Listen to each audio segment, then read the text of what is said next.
لله رب العالمين والصلاة والسلام على خير خلقه محمد وعلى آله وصحبه أجمعين ومن تبعهم بإحسان إلى يوم الدين وبعد. أعوذ بالله من السميع العليم من الشيطان الرجيم. بسم الله الرحمن الرحيم. يا أيها الذين آمنوا اتقوا الله حق تقاته ولا تموتن إلا وأنتم مسلمون.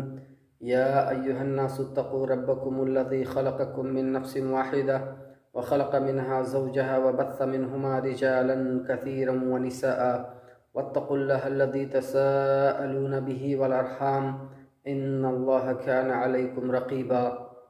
يا أيها الذين آمنوا اتقوا الله وقولوا قولا سديدا يصلح لكم أعمالكم ويغفر لكم ذنوبكم ومن يطع الله ورسوله فقد فاز فوزا عظيما. أما بعد، فقد قال الله تعالى في كلامه المجيد: لا يكلف الله نفسا إلا وسعها. معزز سامعین کرام، اللہ تبارک و تعالی نے ہمیں اور آپ کو اس دنیا کے اندر پیدا کیا، اور اللہ تبارک و تعالی نے اس دنیا میں انگنت انبیاء و رسول مبعوث فرمائے، اور سب کے ذریعے سے اللہ تبارک و تعالی نے اپنے دین کو، اپنی شریعت کو بھیجا، جس کے ذریعے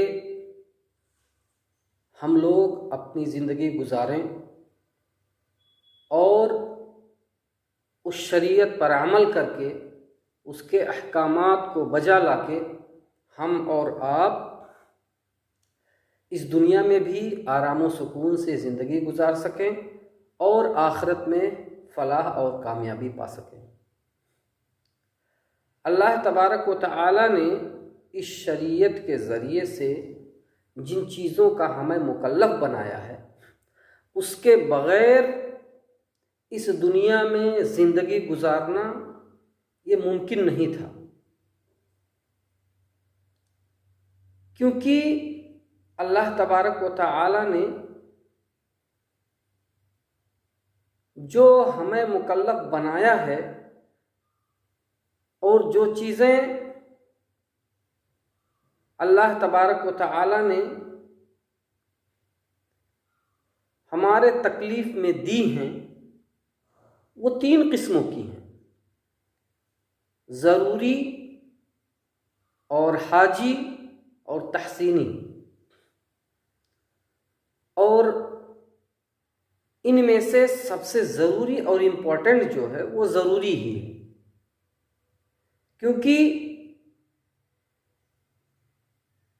مقاصد ضروریہ جس کو بولتے ہیں، شریعت نافذ کرنے کا جو اللہ کا مقصد ہے، وہ سب سے امپورٹنٹ مقاصد ضروریہ ہی ہے۔ اللہ نے شریعت کو کیوں بھیجا؟ اس کے 3 شق میں نے آپ کو بتایا کہ یا تو وہ ضروری ہوتے ہیں، یا حاجی ہوتے ہیں، یا تحسینی ہوتے ہیں۔ لیکن اگر اصل ہی نہ رہے، یعنی ضروری مقاصد ضروریہ نہ رہیں، تو پھر مقاصد تحسینیہ اور مقاصد حاجیہ کا کوئی فائدہ نہیں ہوگا۔ اصل کے بغیر فرع یہ نہیں ہوتا ہے۔ اگر پیڑ کا، درخت کا جڑ ہی نہ ہو تو پورا درخت کھڑا نہیں رہ سکتا ہے۔ اگر گھر کی بنیاد ہی نہ ہو تو گھر بن نہیں سکتا ہے۔ تو اسی طریقے سے اللہ تبارک و تعالی نے جو شریعت کے ذریعے مقاصد بھیجے ہیں، وہ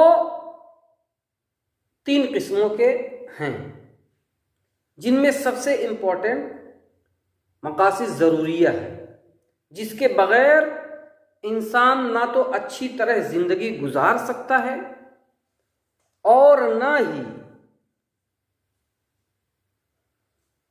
وہ آخرت میں فلاح اور کامیابی پا سکتا ہے۔ تو حاجیہ جو ہے اس کی کبھی کبھی انسان کو ضرورت پڑ جاتی ہے، کبھی کبھی انسان مشقت میں پڑنے لگتا ہے تو اس کی ضرورت پڑ جاتی ہے۔ جیسے اگر نماز کا ٹائم ہو گیا اور انسان ایک مسلمان، ایک مومن نماز پڑھنا چاہتا ہے، اتفاق سے پانی دستیاب نہیں ہے، تو اب وہ مشقت میں پڑ جائے گا کہ کہاں جائے پانی تلاشنے، تب تک نماز کا وقت ختم ہو جائے گا۔ تو اس کو یہ کرنا ہے کہ وہ تیمم کر کے نماز پڑھ لے، اس کو حاجیہ بولتے ہیں۔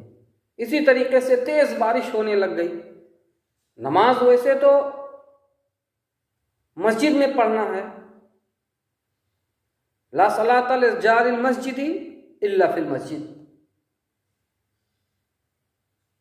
مسجد کے بغل میں جس کا گھر ہو، اور جار یہ الگ سلسلہ ہے کہ کہاں تک جار بولا جاتا ہے، یہ الگ ایک موضوع ہے۔ تو بہرحال مسجد ہی میں نماز پڑھنی ہے، جس کا گھر مسجد کے قریب ہو، جو اذان کو سنتا ہو وہ مسجد میں آ کے نماز پڑھے گا۔ لیکن اگر تیز بارش ہونے لگ گئی، آندھی آ گئی، طوفان آ گیا، تب کیا کرے گا؟ وہاں جانے میں مشقت ہے، تو شریعت نے اس کو اجازت دیا کہ وہ اپنے گھر میں نماز پڑھ لے۔ تو یہ حاجیہ ہے۔ اور تحسینیہ بولتے ہیں مکارم الاخلاق، یعنی زائد چیزیں، اگر یہ نہ بھی ہو تب بھی چل جائے گا۔ جیسے حسن اخلاق، آپ کے اخلاق بہت اچھے ہوں، عبادت کر رہے ہیں بہت ہی بہترین انداز میں کریں، بہت ہی اچھے انداز میں کریں، یہ ساری چیزیں ہیں جس کو ہم مکارم الاخلاق بول سکتے ہیں۔ اچھے آداب، اچھے اطوار، وہ سارے تحسینیہ میں آتے ہیں۔ لیکن جو مجھے بتانا ہے آج، وہ ضروری جو ہیں وہ بتانے ہیں، اور وہ 5 ہیں۔ اس کے بغیر اس دنیا میں کوئی بھی انسان سکون سے زندگی نہیں گزار سکتا۔ اللہ تبارک و تعالی نے ان 5 چیزوں کے ذریعے دین کی، ایمان کی، مال و دولت کی، نسل کی، عزت و آبرو کی، جان کی، عقل کی، ساری چیزوں کی اللہ تبارک و تعالی نے حفاظت کر دی ہے، تاکہ انسان سکون سے اس دنیا میں زندگی گزارے اور مرنے کے بعد اس کو جنت ملے۔ تو وہ 5 چیزیں کیا ہیں؟ اس کو علماء نے ضروریات الخمسہ کے نام سے مختلف جگہوں پہ مختلف کتابوں میں لکھا ہے۔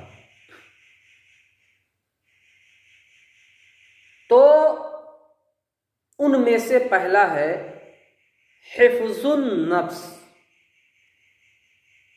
حفظ الدین پہلا ہے، حفظ النفس دوسرا ہے، حفظ العقل تیسرا ہے، حفظ النسل چوتھا ہے، اور حفظ المال 5واں ہے۔ اس کو الٹا پلٹا بھی کیا جا سکتا ہے، لیکن پہلا سب کے یہاں حفظ الدین ہے۔ بہت سارے علماء نے حفظ الدین کے بعد حفظ العقل کو رکھا ہے، بہت سارے نے حفظ النفس کو رکھا ہے۔ بہرحال ترتیب کوئی بھی ہو، لیکن یہی 5 ہیں: حفظ الدین، حفظ العقل، حفظ النفس، حفظ النسل، حفظ المال۔ اور غالباً اکثر لوگوں نے حفظ المال کو آخر میں رکھا ہے۔ تو حفظ الدین کیسے ہوتی ہے؟ اللہ تبارک و تعالی اس دین کی حفاظت کیسے کرتے ہیں؟ جتنے بھی عبادات کے احکامات ہیں ان کے ذریعے اللہ تبارک و تعالی اپنے دین کی حفاظت کرتا ہے۔ چاہے وہ نماز ہو، چاہے وہ روزہ ہو، چاہے وہ حج ہو، چاہے وہ زکوٰۃ ہو، چاہے وہ صدقہ و خیرات ہوں، جتنے بھی احکامات ہیں عبادات کے تعلق سے، اس کے ذریعے اللہ تبارک و تعالی نے دین اور شریعت کی حفاظت کی ہے۔ کیونکہ اگر ان چیزوں کو چھوڑ دیا جائے تو دین ختم ہو جائے گا، دین کا کوئی مطلب نہیں رہ جائے گا۔ گویا کہ دین اور شریعت یہاں پہ اس دنیا کے اندر آیا ہی نہیں۔ اللہ تبارک و تعالیٰ نے کسی نبی کو نہیں بھیجا، گویا کہ اللہ نے کوئی کتاب نازل نہیں کیا۔ تو اللہ تبارک و تعالیٰ اس عبادات کے حکم کے ذریعے اللہ تبارک و تعالیٰ دین کی حفاظت کرتا ہے۔ جیسے جس نے شہادت اللہ الہ الا اللہ وان محمد رسول اللہ نہیں پڑھا، وہ مسلمان ہو ہی نہیں سکتا ہے، اور جب مسلمان نہیں ہوگا تو اسلام کے جتنے احکامات ہیں اس پہ لاگو نہیں ہوں گے، سارے احکامات دھرے کے دھرے رہ جائیں گے، تو دین کی حفاظت نہیں ہو پائے گی۔ تو دین کی حفاظت کے تعلق سے سب سے پہلے نطق بالشہادتین ہے، اس کے بعد میں نماز ہے، اس کے بعد میں رمضان کے روزے ہیں، زکوٰۃ ہے، اور اگر کسی کے پاس طاقت ہو تو وہ حج کرے۔ اس کے ذریعے اللہ تبارک و تعالیٰ نے آپ کے دین کی حفاظت کی، اور یہ سارے اعمال کر کے آدمی آخرت میں جنت میں جا سکتا ہے۔ دوسرے نمبر پہ حفظ العقل۔ اللہ تبارک و تعالیٰ نے ہمارے عقلوں کی حفاظت کی ہے اپنی شریعت کے ذریعے۔ کیسے؟ جتنے نشیلے پدارتھ تھے، جتنی نشیلی اشیاء تھیں، سب کو اللہ تبارک و تعالیٰ نے حرام کر دیا، چاہے وہ شراب ہو، چاہے وہ گانجا اور افیم ہو، چاہے جس نام سے اس کو جانا جاتا ہو، کل مسکر حرام، ہر نشہ آور چیز حرام ہے۔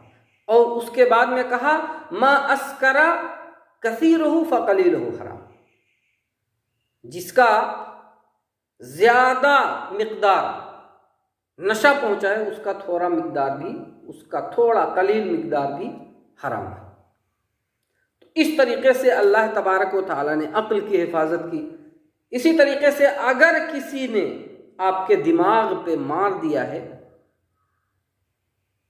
تو اس کے لیے اسلام میں قصاص کا حکم ہے، اس کے لیے اسلام میں دیت کا حکم ہے۔ اس کے ذریعے بھی اللہ تبارک تعالیٰ نے حفاظت کی۔ اگر کوئی آپ کو اپنی باتوں کے ذریعے آپ کے عقل کو خراب کرتا ہے تو اس کے لیے بھی اللہ تبارک و تعالیٰ نے احکامات نازل کیے کہ اس کو کیا سزا دی جائے، اس کے اوپر کیا حد لگائی جائے۔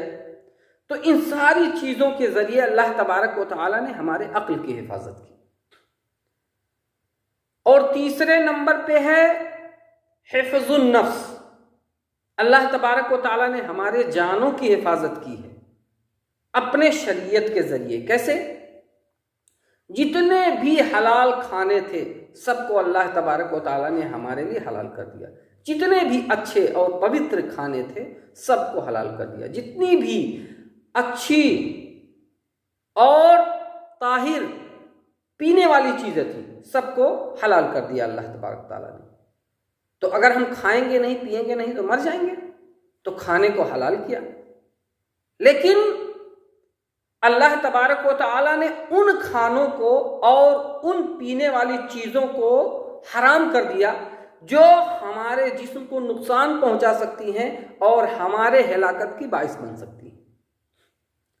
اسی طریقے سے اللہ تبارک و تعالیٰ نے ہمارے نفس کی حفاظت کی کہ اگر کوئی کسی کو مار دیتا ہے تو اس کو بھی مار دیا جائے یا اس سے دیت وصول کی جائے۔ اگر جس کو مارا گیا ہے اس کے جو اولاد ہیں یا اس کا جو ولی ہے اگر وہ دیت لینے پہ راضی ہوتا ہے تو ٹھیک، ورنہ اس کو بھی مار دیا جائے۔ تو اگر کسی نے کسی کو مارا اور اس کو اس کے قصاص میں مار دیا گیا، اور یہ بھی حکم ہے کہ اس کو تھوڑا میدان میں ایسی جگہ پہ مارا جائے جہاں پہ لوگ دیکھیں۔ مقصد یہ ہے کہ ایک کو مار کے اور لاکھوں لوگوں کی جان بچائی جاتی ہے۔ یہاں کٹرتا نہیں ہے۔ لوگ سوچتے ہیں کہ اسلام میں ایسا حکم ہے کہ اگر کسی نے کسی کو مار دیا تو اس کو مار دو، اتنا کٹر مذہب ہے۔ لیکن اگر آپ عقل سے سوچو گے تو یہ بالکل سٹیک قانون ہے کہ کوئی کسی کو مارے تو اس کو مار دو تاکہ دوسرے لوگ اس سے عبرت حاصل کریں اور کوئی بھی کسی کو مارنے کی کوشش نہ کرے۔ یا کبھی سوچے بھی نہ، کیونکہ اس کو پتا ہے پہلے سے اگر مارا تو مارا جائے گا، اور ہر آدمی کو اپنی جان بہت محبوب ہوتی ہے۔ تو اس طریقے سے اللہ تبارک و تعالیٰ نے اپنے شریعت کے ذریعے ہمارے جانوں کی حفاظت کی۔ چوتھے نمبر پہ حفظ النسل، اللہ تبارک و تعالیٰ نے ہمارے نسلوں کی بھی حفاظت کی۔ کیسے؟ اللہ نے یہ حکم دیا ماں باپ کو کہ وہ اپنے بچوں کی تربیت کریں، ان کو پڑھائیں لکھائیں، ان کی شادی کریں، اور ان کے جتنے حقوق ہیں سب دیں۔ دوسری طرف جو لوگ، بہت سارے لوگ گر پتن کراتے ہیں یہ دیکھ کر کے کہ اس میں لڑکی ہے، اس کو بھی روک دیا اللہ تبارک و تعالیٰ نے کہ قیامت کے دن اس سے سوال کیا جائے گا کہ اس کو کیوں قتل کیا گیا، اس کا گناہ کیا تھا۔ اس طریقے سے نسل کشی کی جاتی ہے ہمارے یہاں۔ اور اسی طریقے سے اللہ تبارک و تعالیٰ نے زنا کے جتنے دروازے ہیں زنا کاری کے، جس سے نسل خلط ملط ہوتی ہے، اس کو بھی روک دیا۔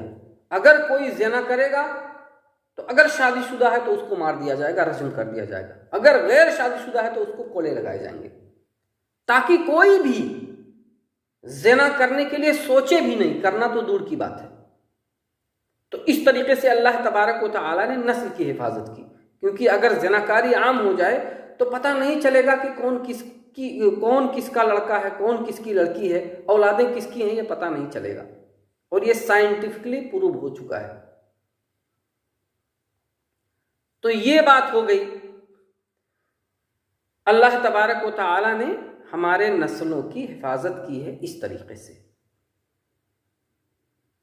جہاں پر بھی دنیا میں یہ قانون نافذ ہے وہاں پر نسلوں میں اس طرح سے ادلا بدلی نہیں ہے، اور اسی طریقے سے وہاں پہ جو چلڈرن کے لیے، بچوں کے لیے بہت سارے آشرم ہوتے ہیں، وہ ساری چیزیں نہیں ہوتی ہیں، بہت کم ہوتا ہے، یتیموں کے لیے ہوتا ہے۔ لیکن یہ نسل کے اعتبار سے جو ادھر ادھر ہو جاتے ہیں، ایسی کوئی بات نہیں ہوتی ہے جہاں پہ یہ قانون لاگو ہے۔ اور پانچویں نمبر پہ اللہ تبارک و تعالیٰ نے ہمارے مالوں کی حفاظت کی ہے اپنے شریعت کے ذریعے، حفظ المال۔ اس کے لیے اللہ تبارک و تعالیٰ نے قانون بنا دیا اور حکم دے دیا کہ کوئی بھی اگر فساد مچاتا ہے، کسی کے مال کو ہڑپتا ہے تو اس کو سزا دی جائے، اس کی گوشمالی کی جائے۔ اگر زبردستی مال لیتا ہے اس کو قتل کر دیا جائے، اگر چوری کرتا ہے تو اس کے ہاتھ کو کاٹ دیا جائے۔ اور اسی طریقے سے اللہ تبارک و تعالیٰ نے جو ویوسائے کرتے ہیں، بیاپار کرتے ہیں، تجارت کرتے ہیں، اس میں دھوکہ دھڑی کو روک دیا تاکہ ایک دوسرے کا مال ناجائز طریقے سے نہ کھائیں۔ یعنی مال کو ناجائز طریقے سے کھانے کی جتنی بھی صورتیں ہو سکتی ہیں سب کو اللہ تبارک و تعالیٰ نے حرام کر دیا، اس سے روک دیا۔ تو اس طریقے سے اللہ تبارک و تعالیٰ نے ہمارے مال کی حفاظت کی۔ تو اب آپ ذرا سوچیں، ان 5 چیزوں کے ذریعے اللہ تبارک و تعالیٰ نے اس دنیا میں ہمارے لیے کتنا سکون پیدا کیا۔ ہم بالکل اگر اس کو مانیں، ان 5 چیزوں پر عمل کریں، یہ جتنے احکامات ہیں اللہ کے، اس پہ اگر ہم عمل کرتے ہیں تو ہم خود سکون سے رہیں گے اور دوسرے کو بھی سکون سے زندگی گزارنے دیں گے۔ لیکن جیسے ہی یہاں خلل پیدا ہوا تو ڈپریشن اور اس کے علاوہ بہت ساری بیماریاں، پاگل پن، جنون، یہ ساری چیزیں جو آتی ہیں اس پر عمل نہ کرنے کی وجہ سے۔ اور یہ ساری چیزیں کرنی کس کو ہیں؟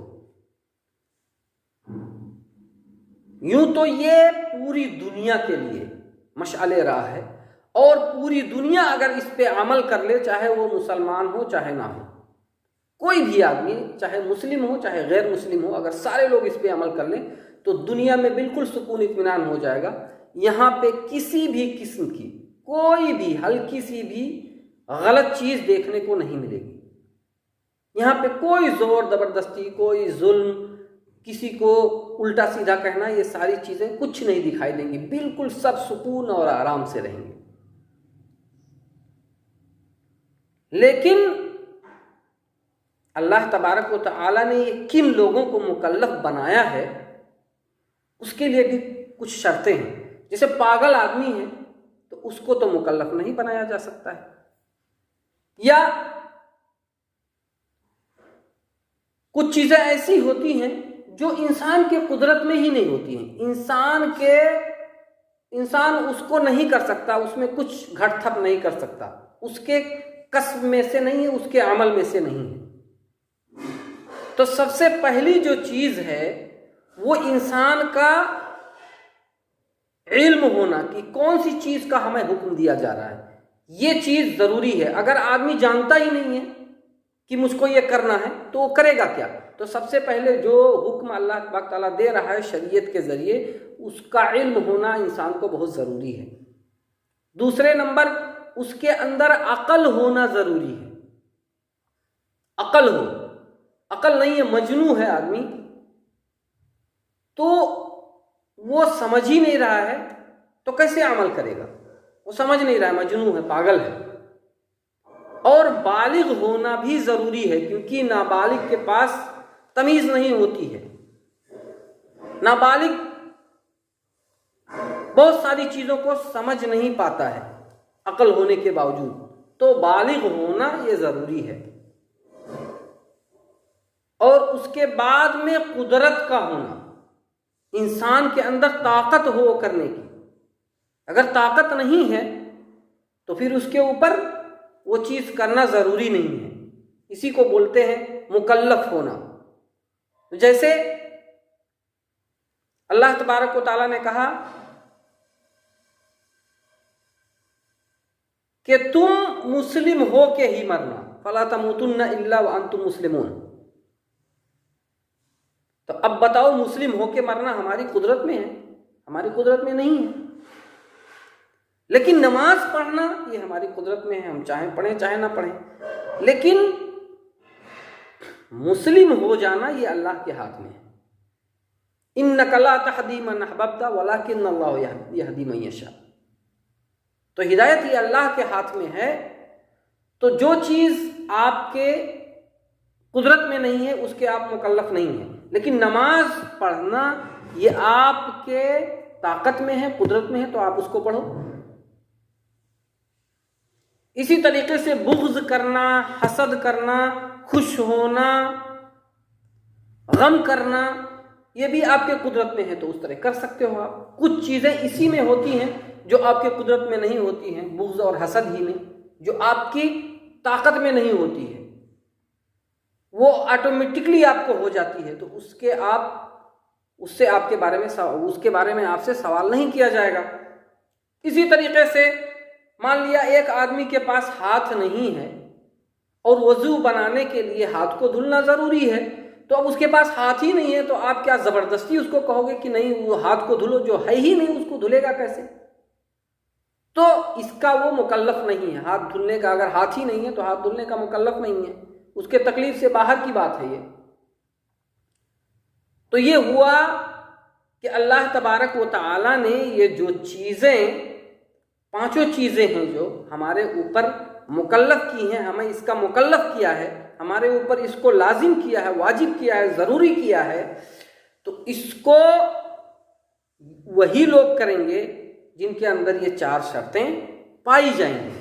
اور اگر سارے لوگ مل کے اس کو کرنے لگ جائیں تو جو پوری دنیا والے شانتی اور اطمینان ڈھونڈ رہے ہیں، سکون جو ڈھونڈ رہے ہیں، وہ ساری کی ساری چیزیں اس میں مل جائیں گی اور پوری دنیا پرشانتی اور سکون سے رہنے لگے گا۔ اللہ سے دعا ہے کہ الہ العالمین ہمیں اسلام کو سمجھنے کی اور اس پر عمل کرنے کی توفیق دے۔ اقول قولی ھذا واستغفر اللہ لی ولکم ولسائر المسلمین فاستغفروہ انہ